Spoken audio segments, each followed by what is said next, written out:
often get questions from our clients and partners around the globe. What is the best way to actually select an assessment? So let me share with you some interesting thoughts on that, and actually a whole brain perspective on how you can make sure that you are making the right choice as you select an assessment. Much of what I'll share comes from a fantastic webinar that we hosted recently on comparing assessments. If you're interested in seeing that webinar, which has got a lot more info than I'll be sharing with you today, check it out on our website. There's a recorded version, www.hbdi.com. By the way, my name is Herrmann-Nehdi, and I'm CEO of Herrmann International. We actually published an assessment called the Herrmann Brain Dominance Instrument. And I think it's useful to use a whole brain approach as we think about looking at assessments. So what is the first place you want to start? I think one important factor is to look at purpose. And so purpose is critical because it'll impact really an understanding of how you're going to evaluate the validity of an assessment that you might be choosing to deliver against that purpose. What's the goal? And in particular, most organizations want to know what the ROI of an assessment might be. And so having a very clear purpose and sense of what those results will be will really allow you to measure beforehand and afterhand to know whether or not you're really getting that ROI. So think clearly about what the purpose is, capture that, and maybe there's more than one. You might find that in fact that there are actually several purposes that you're looking for, and you might want to look at an assessment that can address more than one purpose. The next thing you want to make sure you look at is process. So what is the practicality of the process of the assessment that you're looking at? How well does it jive with your particular needs? If you're working with internal trainers or people who will be facilitating with this particular assessment, what are the requirements for them? How consistent is the methodology and its practicality for you?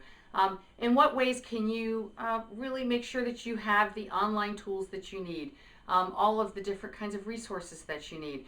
So I would really take a hard look at the process and also your own internal processes. Perhaps you're already using assessments inside of your organization. How consistent will this be? How will your processes jive with the organization's processes?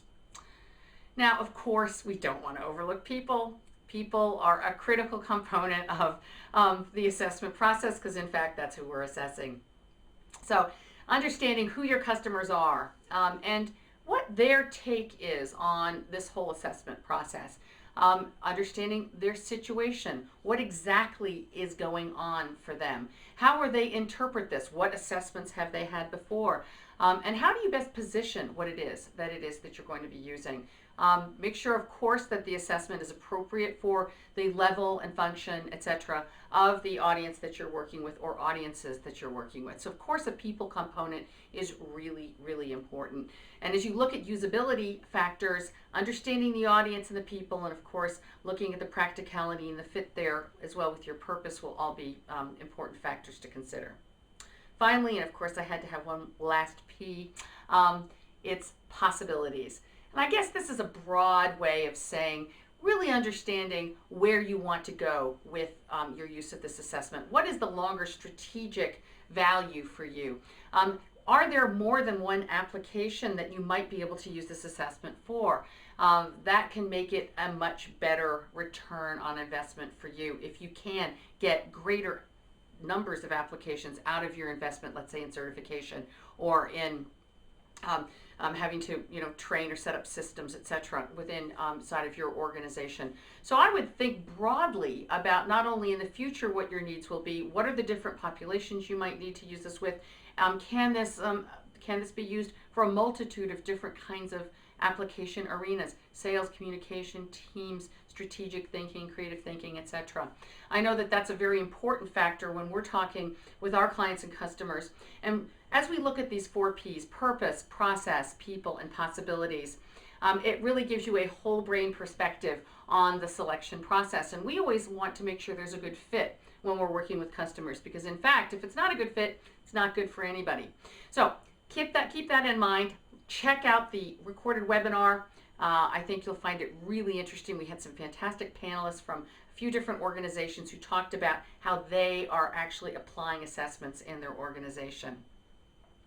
In fact, we have another webinar coming up that I think you'll find really, really interesting as well. Lynn Krause, who worked at the Navy developing mentoring programs, is going to do a webinar February 23rd at 1 p.m. Eastern on matching mentors and how bringing together mentors using an assessment, in this case she's using the HBDI, to match them has had really important impact on the success of the mentoring program and how mentors actually stick. So often people meet, they have great intent, and then nothing happens. You'll also find through the Brain Bites newsletter some really great content. You'll find that there's a link to a video on time management and a whole brain approach to time management that I think we can all use as we look at how we deal with our time demands in our day-to-day worlds. There's also a great article on the topic of calling. This was developed by some fantastic partners of ours at Ann McGee Cooper and Associates. Dwayne Trammell and Ann McGee Cooper have been doing research on servant leadership for many years, among other applications of whole brain thinking.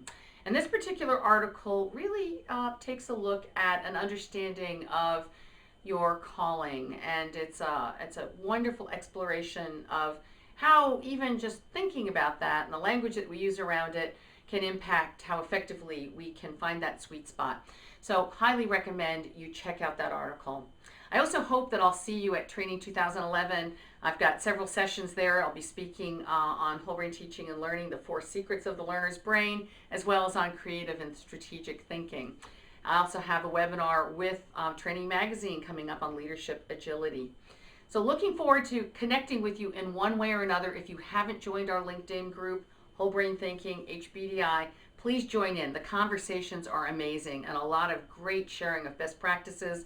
And it's a great resource for you to throw a question out there. In fact, that's how we got an Ask the Expert question this month, which led to the time management video. So please use that. Maybe you'll see us on the Facebook page, or perhaps you're following us on Twitter, or guess what? You can just pick up the phone and give us a call. But would love to connect with you soon. So thank you so much, and I'll see you next month.